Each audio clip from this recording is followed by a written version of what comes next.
central Ukraine. Gulliver, what has been the Ukrainian response to these recent incidents at the Zaporizhzhia plant?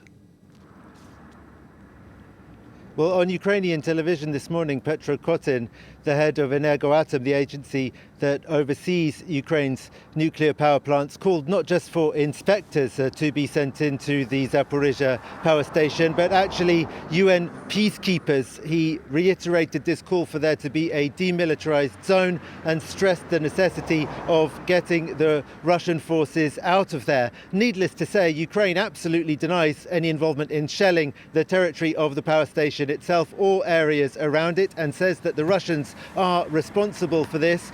Energoatom says he believes that what the Russians are trying to do at the moment is not to actually damage the plant itself, but to cut the plant off from the Ukrainian grid. At the moment, the Zaporizhzhia power station, despite being occupied, still supplies 20% of Ukraine's electricity needs, and Energoatom believes that the Russians are trying to provoke blackouts. But clearly, it's a very, very dangerous strategy, and the Ukrainians also, as evidence of the fact that they're not the ones doing the shelling, pointed out that the Russian soldiers at the plant, they estimate that there are around 500 of them there, always seem to know when the shooting's going to start, and they go to the underground shelters there. And the Ukrainians say that the Russians have occupied all of the underground shelters and are not allowing the Ukrainian staff who are still working at the plant in there, as a result of which there are now already 5 Ukrainian workers at the Zaporizhzhia power station who have been injured as a result of the shelling in just the past couple of days.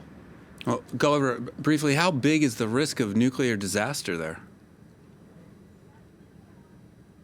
Well, obviously, everyone in Ukraine and around the world is extremely worried about this. There is a major explosion. In the words of Energoatom, it could absolutely be another Chernobyl or another Fukushima. There are all sorts of lower degrees of nuclear explosion, he explained, that could also happen with a lower level of risk, but risky nonetheless. And the Ukrainians are really calling for international intervention and hoping that the Russians are bluffing when, in the words of the commander that they have there at the power station in a post on Facebook, he said that if this plant can't be Russian, then basically it will have to be a scorched earth, and claimed that the Russians have mined the plant. Now, one very much hopes that this is all just bravado, writing these kinds of things on social media, but Ukrainian military intelligence do say that they have some evidence that the Russians have mined areas around the power station.